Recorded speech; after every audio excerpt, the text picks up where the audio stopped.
नमस्कार, मैं हूं उपमा सिंह और आप देख रहे हैं एस्ट्रो नंबर्स। न्यूमरोलॉजी के जरिए अगर आप कुछ भी जानना चाहते हैं अपने बारे में, फ्यूचर के बारे में, तो आपको दो चीज़ पता होना बहुत ज़रूरी है। एक मूलांक यानी पर्सनैलिटी नंबर और दूसरा भाग्यांक यानी डेस्टिनी नंबर। किसी भी व्यक्ति के बारे में न्यूमरोलॉजी के जरिए सारी प्रिडिक्शन इन्हीं दो नंबर्स पर निर्भर करती हैं, लेकिन कई लोगों को पता ही नहीं है कि आखिर मूलांक और भाग्यांक को कैसे कैलकुलेट करें और इनमें फ़र्क क्या है। सबसे पहले बात करते हैं मूलांक की।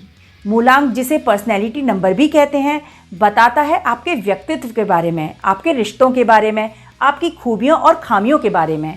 वहीं भाग्यांक यानी डेस्टिनी नंबर करियर रिलेटेड बातें बताता है। प्रोफेशनल लाइफ कैसी रहेगी, कौन सा प्रोफेशन आपके लिए ज़्यादा अच्छा होगा या कौन सा बिजनेस आपके लिए प्रॉफिटेबल होगा। तो चलिए जानते हैं कि कैसे डेट ऑफ बर्थ से आप अपना मूलांक और भाग्यांक आसानी से पता कर सकते हैं। डेट ऑफ बर्थ में 3 चीज़ें होती हैं: बर्थ डेट, बर्थ मंथ और बर्थ ईयर। एक एग्जाम्पल लेकर अगर हम बात करें तो यदि आपका डेट ऑफ बर्थ है 8 अगस्त 1996, तो जो डेट ऑफ बर्थ होती है यानी वो तारीख जिस दिन आपका जन्म होता है वो होता है मूलांक, यानी आपका मूलांक 8 है। मूलांक का मंथ और ईयर से कोई लेना देना नहीं है।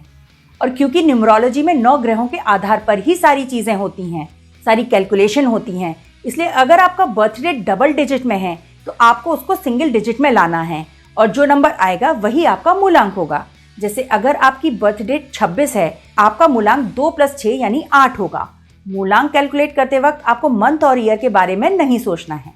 वहीं बात करते हैं भाग्यांक की, तो भाग्यांक कैलकुलेट करने के लिए आपको अपनी पूरी डेट ऑफ बर्थ का टोटल यानी डेट ऑफ बर्थ, मंथ और ईयर तीनों का टोटल करना होगा और उसे सिंगल डिजिट पर लाना होगा, जो कि आपका भाग्यांक यानी डेस्टिनी नंबर होगा।